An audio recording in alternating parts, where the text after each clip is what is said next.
네, 안녕하세요. 독서연구소 유튜브 채널 개편을 통해서 새롭게 여러분들을 찾아뵙게 된 이윤수 변호사입니다.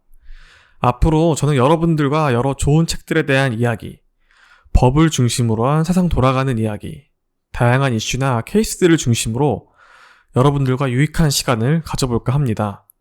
우선 첫 시간에 무슨 이야기를 나누면 좋을까 생각했는데, 우선 제 주변에서도 실제로 많이 고민하고 계시고, 또 여러분들도 많이 고민하실 수 있는 주제를 가지고 이야기하면 어떨까 싶었어요. 바로 전문성이 없어서 미래가 불안해요 라는 고민입니다. 저는 지금 변호사로 일하고 있는데 어떻게 보면 대표적인 전문 직종 중 하나잖아요. 그런데 심지어 변호사들도 전문성에 대해 많은 고민을 합니다. 변호사가 활약할 수 있는 분야가 굉장히 다양한데요. 민사, 형사 같은 분야는 일단 가장 기본이고, 예를 들어 지적재산, 조세, 노동, 공정거래, 부동산, 금융 이런 특정 분야에 대해 확실한 전문성을 좀 가지고 싶다. 이런 생각들을 많이 하세요. 그래서 변호사가 되기 전에 공부할 때부터 많은 로스쿨생들의 꿈이 대형 로펌에 입사하는 겁니다. 대형 로펌에서는 물론 연봉도 많이 주지만 각 분야에 대해 최고의 전문성을 가지고 있다고 여겨지기 때문입니다. 또 제 친한 지인분이 한 분 계시는데요. 제가 지난 주말에 결혼식 사회도 볼 만큼 정말 친한 분인데, 이분은 스카이 대학의 기계공학과를 나오셨어요. 기계공학과면 굉장히 취업 깡패로 유명한 과죠. 지금은 또 국내 유명 대기업의 연구원으로 재직 중이십니다. 이분도 예전에 저한테 그런 말을 하시더라고요. 심지어 제가 변호사가 되기 전이었는데 저보고 되게 부럽다면서, 넌 나중에 변호사가 되면 전문성이 있을 텐데 자긴 그냥 일반 회사원 아니냐, 이렇게 얘기하시면서 변리사 준비라도 할까? 이렇게 농담 삼아 얘기하시더라고요. 정말 많은 분들이 전문성에 대해 고민을 하시는 것 같아요. 더 나아가서 본인이 전문성이 없는 것 같다는 이유로 미래에 대한 불안감을 가지시는 분들도 상당히 많은 것 같습니다. 오늘은 이런 불안감을 좀 덜어드릴 수 있는 이야기를 준비해봤어요. 전문성이 없어서 미래가 불안해요 라는 고민에 대한 제 답은 뭐냐? 바로 여러 분야의 전문성을 쌓는 겁니다. 아니, 지금 이게 무슨 소리냐, 이렇게 생각하셔도 다 압니다. 지금 내가 한 분야의 전문성도 없어서 고민인데 그 고민에 대한 해답이 여러 분야에 대한 전문성을 쌓는 거라고? 아니, 이게 말이 되나? 충분히 이렇게 생각할 수 있는데요. 그래서 가져온 게 바로 폴리매스라는 개념입니다. 네. 2020년 9월에 출간된 책의 제목으로도 굉장히 유명하죠. 당시에 상당히 센세이셔널 했었고 베스트셀러 1위도 했던 그런 기억이 납니다. 폴리매스란 이 책에서 말하는 정의에 따르면 서로 연관이 없어 보이는 다양한 영역에서 출중한 재능을 발휘하는 사람들을 의미해요. 조금 더 쉬운 개념으로 바꿔볼게요. 쉽게 말해서 두세 가지 분야에서 전문성을 가진 사람으로 이해하셔도 무방할 것 같습니다. 언뜻 보기에는 불가능해 보이는데 그건 우리가 전문성에 대해서 오해하는 것이 있어서 그렇습니다. 그 오해를 해결한다면 여러분들도 충분히 나도 두세 가지 분야에서 전문성을 쌓을 수 있다, 이렇게 생각하실 수 있을 거예요.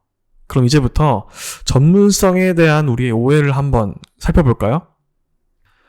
우리가 전문성이라는 것을 굉장히 높은 장벽으로 생각하는 이유는 무엇을 어떻게 라는 이 두 가지 측면에서 일단 뭔가 막막해지기 때문이에요. 내가 다시 수능을 봐서 의대에 들어갈 수도 없고, 갑자기 3년 동안 학비만 6천만 원이 된다는 로스쿨을 들어가기도 힘들고, 대체 어떤 분야에서 전문성을 쌓아야 될까? 그러니까 뭔가 자격증이 나오고 소수의 엘리트들만 활동하는 그런 영역을 전문직이라고 생각하는 통념도 전문성에 대한 우리의 심리적인 장벽을 높이는 데 한몫해왔던 거죠. 구체적으로 우리가 전문성에 대해 오해하는 부분은 크게 두 가지라고 볼 수 있어요. 먼저 분야에 대한 오해입니다. 앞에서도 말씀드렸지만 자격증이 나오고 또 소수의 엘리트들만 활동하는 분야를 전문 직종이라고 생각하는 경우가 많아요. 만약에 내가 평범한 회사원이고 내가 일하고 있는 부서는 어느 회사든 다 하나씩 있는 부서라고 쳐보자고요. 가령 영업팀, 홍보팀, 재무팀 이런 부서들이 있겠죠? 그럼 스스로의 분야를 전문성이 없는 분야라고 생각하는 경우가 굉장히 많은 것 같아요. 그런데 저는 조금 생각이 다릅니다. 어느 회사든 다 하나씩 있는 부서라고 해도 또 내가 일하고 있는 직종이 흔히 말하는 굉장히 대체 가능한 직종이고 또 수많은 사람들이 일하고 있는 직종이라고 해도 나는 여전히 이 흔한 분야에서도 전문성을 가질 수 있다. 저는 이렇게 생각합니다. 왜냐하면 대부분의 사람들은 여전히 최소한의 할 일을 하는 데에 그치기 때문에 그렇습니다.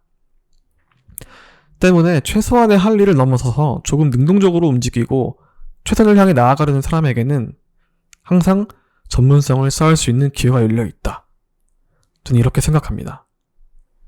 영업 직군에서 일하는 많은 분들이 계시지만 또 압도적으로 많은 고객들을 확보하는 각종 영업왕 분들은 매우 소수잖아요. 이 영업왕 분들은 최소한의 할 일만 하신 분들이 아닌 거죠. 다음으로 전문성의 수준에 대한 오해입니다. 우리는 전문성이라는 것을 소수의 엘리트들만 가능한 수준이라고 생각하는 경우가 많은 것 같아요. 그런데 어떤 한 분야에 마스터나 장인급이 되어야만 전문가일까요? 저는 그건 아닌 것 같아요. 어떤 대체 불가능한 실력, 이런 높은 기준으로 생각하기보다는 평범한 다수가 하지 못하는 수준 정도로 생각하면 어떨까요? 예를 들어 내가 영어로 읽고 쓰고 듣고 말하는데 크게 불편함이 없다?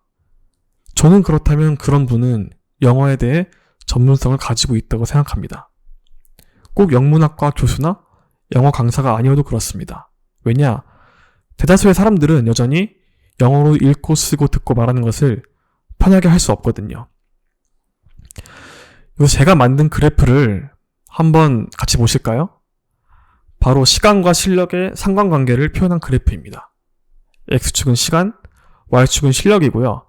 빨강색으로 구분해 놓은 구간은 편의상 1, 2, 3, 4 구간이라고 부를게요. 여기서 1구간은 거의 아무것도 모르는 단계죠. 시간을 쓰는 것에 비해서 생각보다 실력이 오르는 게 더딥니다. 기본적인 용어나 개념에 대한 이해가 부족하고 또 배경 지식이 부족하기 때문에 그렇습니다. 어떻게 보면 학습에 있어서 굉장히 힘들게 느껴지는 단계죠. 운동이나 악기 같은 것을 생각해 보시면 이해가 빠르실 거예요. 처음에 기본기만 다지는 그 지루한 구간이 있죠. 바로 1구간이 그런 구간입니다. 이제 1구간을 인내하고 넘어섰다면 2구간이 나오는데요. 이 구간은 가성비가 가장 좋은 구간입니다. 기본적인 이해도를 바탕으로 지식의 습득 속도가 굉장히 빠르고 실력이 가장 빠르게 느는 구간입니다. 회사에서도 그런 말을 많이 하더라고요. 회사 입장에서는 대리 과장급이 가장 가성비가 좋다. 이제 얼추 일은 잘하는데 급여는 아마 부장 차장에 비해 훨씬 적어서 그렇게 말을 하시는 것 같아요. 마찬가지 맥락입니다. 이 구간은 아직 고참급은 아니지만 이제 어느 정도 웬만한 이야기는 다 이해할 수 있는 그런 수준입니다. 3구간은 2구간과 달리 가성비가 좋지 않은 구간입니다.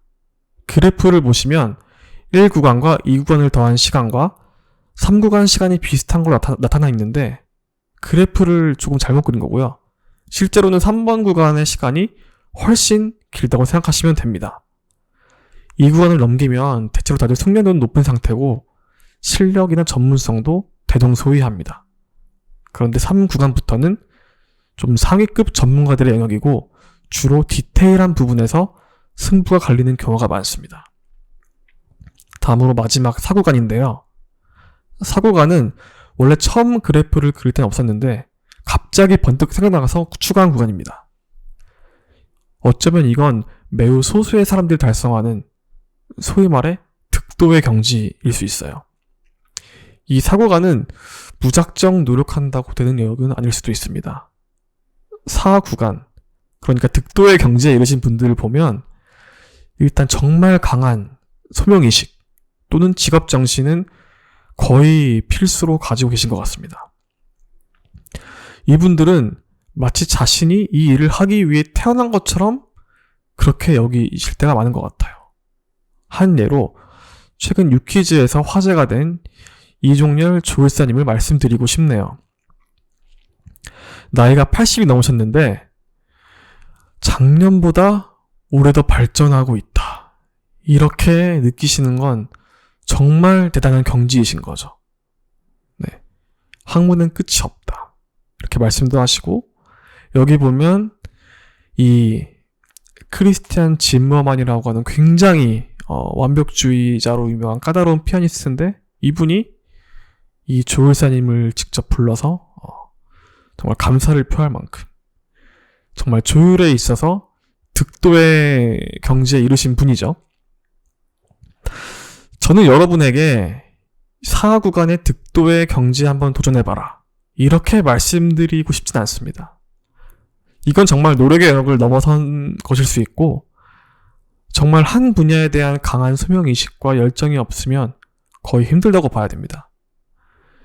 나는 이 일을 하기 위해 태어났다 수준의 정말 꿈과 목표가 없다면, 저는 여러분이 4구간까지 득도의 경지에 이르기까지 한 분야를 딥하게 파는 것보다는 두세 가지 분야에 대해서 2구간 상단까지의 실력을 쌓아서 폴리매스로 살아가는 것을 추천드리고 싶습니다.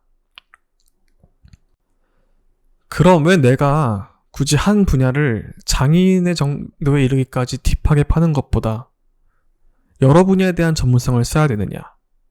폴리매스로 사는 것이 뭐가 더 좋으냐? 이런 질문이 나올 수 있는데요. 이에 대해서 한번 말씀드려 보겠습니다. 가장 큰 차이는 여러분들에게 다가오는 기회가 이전과 다르다는 거예요. 여러분들이 잡을 수 있는 기회가 다르다는 점입니다. 예를 들어 정말 누구나 가고 싶어 하는 그런 기업이 개발자를 뽑는데요. 내가 개발은 잘해. 근데 채용 조건에 중국어를 잘 구사할 수 있는 능력이 필수로 되어 있어요. 그냥 우대 조건이 아니라.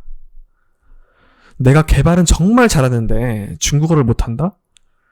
그럼 일단 개발 실력을 볼 것 없이 나는 그냥 걸러지는 겁니다. 마찬가지로 예를 들어서 내가 영어를 잘하게 된다? 그럼 지금까지 나에게 기회로 다가오지 않았던, 기회로 느껴지지조차 않았던 수많은 좋은 제안들이 갑자기 어느 순간부터 저한테 기회로 다가오는 거예요. 지금까지는 영어를 못하니까 아무리 좋은 기회여도 그냥 보고 지나쳤던 것들이 많거든요. 이렇게 정리해보면 어떨까요? 내가 한 분야의 장인이나 마스터, 그러니까 4구간에 도달하지 못해서 놓치는 기회보다 다른 분야를 아예 할 줄 몰라서 놓치는 기회가 훨씬 많다는 거죠. 대부분 한 분야를 깊게 파도 3구간 어디쯤에 있을 텐데 3구간과 이 구간의 실력 차이는 크지 않다고 말씀드렸죠. 한마디로 한 분야의 3구간에 있는 것보다 두세 분야에서 이 구간 끝단에 있는 사람에게 훨씬 다양한 기회가 온다는 겁니다. 시장에서 나에 대한 수요가 많아진다, 이렇게 이해하셔도 될 것 같습니다. 그럼 이제 마지막으로 뭘 어떻게 해야 할까? 이제 이런 질문을 하실 수 있습니다. 우선 뭘 공부할지 모르겠다면 일단 하나의 축에 외국어를 넣어보면 어떨까 싶어요. 예를 들어 여러분이 영어 실력을 쌓는다면 습득할 수 있는 정보의 질과 범위가 달라집니다. 여러분의 영어 실력은 다른 전문 분야의 실력을 쌓는 데 있어서도 큰 영향을 미칠 수 있는 겁니다. 영어 논문 보고 영어로 발간되는 전문 분야 저널 보고 그러는 거예요. 일단 두 가지를 파본다면 저는 하나는 잘하는 거, 다른 하나는 아까 말했던 외국어 하나, 이렇게 한번 공부해보면 어떨까 싶습니다. 그리고 세 가지 분야를 파본다면 여기에 내가 좋아하는 분야를 하나 추가하면 어떨까 싶어요. 우선은 내가 잘하는 분야, 그리고 영어 같은 외국어에 집중을 하시고 좋아하는 분야는 일단 한번 취미로 해보세요. 그러다가 뭔가 투잡 느낌으로 좋아하는 분야를 내가 건들 수 있다면 그땐 이제 어쩌면 세 가지 분야에서 동시다발적으로 실력이 올라갈 수 있는 거죠.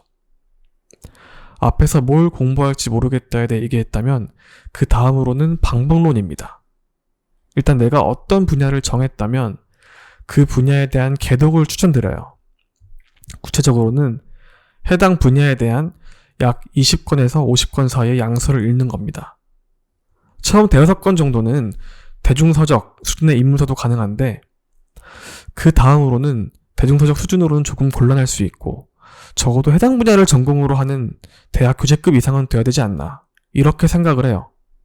나가 여러분들이 그 분야에 대해서 한 40건에서 50건 정도 보셨다면 해당 분야 전문가들이 보는 수준 높은 논문들도 충분히 보실 수 있을 겁니다. 저는 여러분들이 어떤 분야에 대한 양서 50건을 제대로 읽고 소화했다면, 예를 들어 마케팅이라고 할게요.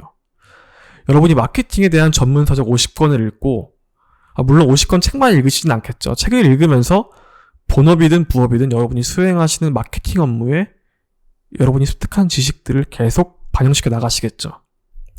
그럼 저는 여러분의 실력은 충분히 그 분야의 전문가 수준에 해당할 거라고 생각합니다. 3구간은 아니어도 2구간 거의 끝단 부분의 실력에는 해당될 수 있는 거죠. 이 정도면 충분해요. 정말 몰입해서 한 분야의 양서 50건을 읽고 지식을 습득하는데 어느 정도 시간이 필요할까요?